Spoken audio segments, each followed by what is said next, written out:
Hey everyone, welcome. Today we are going to dive into 10 essential commands that will let you manage your computer's files with the speed and power that you just can't get with a mouse. We're talking about using your keyboard to take total control. So, are you ready? Ready to stop just clicking on icons and actually start telling your computer exactly what to do? This is where the real fun begins. Okay, let's get into it. Just look at this for a second.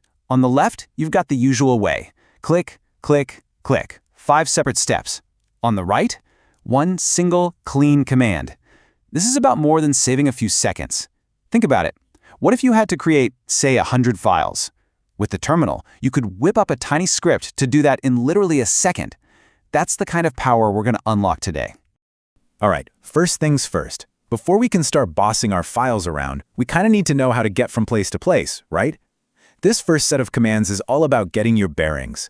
So, our very first command is pwd. It stands for Print Working Directory. The easiest way to think about this? It's like looking at the room number on a hotel door. It tells you exactly where you are in your computer's file system, no question. And here it is in action. See, you just type pwd, hit enter, and boom, the terminal just tells you your exact location. No windows, no menus, no guessing. Simple, right? Okay, so now you know which room you're in. But what's actually in the room? Well, that's where ls comes in.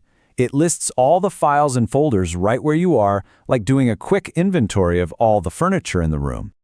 Again, super simple. You just type ls, and it lists everything in your current spot. So here, you can see we've got a folder, photos, and a couple of documents. Easy. But here's where things get really cool. You can supercharge ls with what are called options or flags. Add a -L, and you get a long list with tons of details like permissions and file sizes. And A, that shows you everything, even the hidden configuration files that your computer usually keeps tucked away.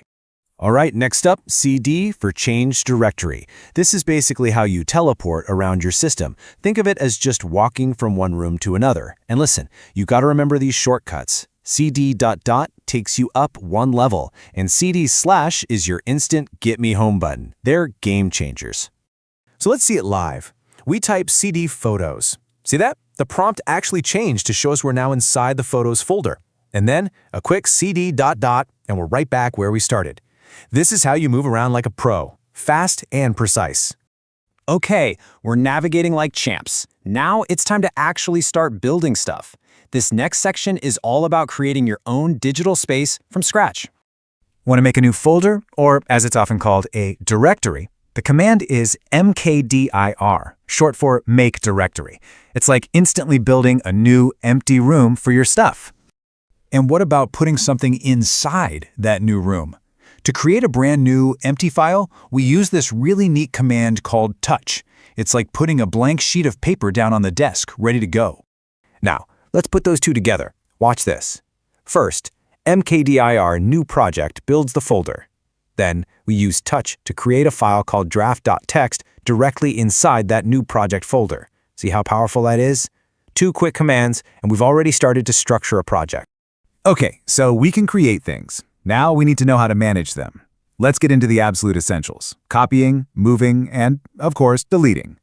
CP is your digital photocopier. It makes a perfect duplicate of a file. But here's the thing, and this strips up everybody at first. If you want to copy a whole folder with all its contents, you have to use the -R option. That R stands for recursive, and it's absolutely crucial.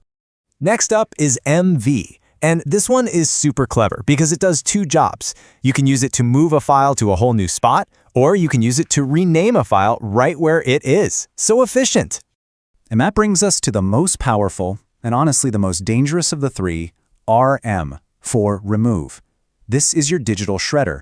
And just like copying, if you want to remove an entire folder, you're going to need that -R option. Okay, stop what you're doing and listen to this, because this is so important. When you use RM, there is no going back. The file is gone.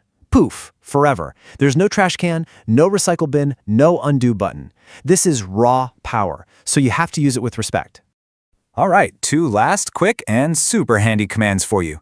Cat is awesome for just taking a quick peek inside a file without opening a whole program. And when your screen starts to look like a mess, just type clear and a fresh start. All right, we've learned the individual pieces. Now let's put it all together in a little mini project. This is where you're going to see how these simple commands chain together to create a really efficient workflow. So here's what we're going to do. We'll make a directory, we'll jump into it, create a new file, make a quick copy as a backup, rename the original file, check our work to make sure everything's there, and then we'll clean up after ourselves by deleting that backup. You see how that sequence works? Now just imagine doing all of that automatically with one little script. That's where this is all heading. Okay, now it's your turn. Time to get your hands on the keyboard. Here's your mission, if you choose to accept it. Go ahead and pause this explainer and give this 5-minute challenge a try. Seriously, the best way to make this stuff stick is to actually type it out yourself. Go for it. And there you go. These aren't just 10 random commands. They are the fundamental building blocks. This is how you automate tasks, how you manage servers on the other side of the planet, and how you interact with your computer in a way that's just faster and more powerful.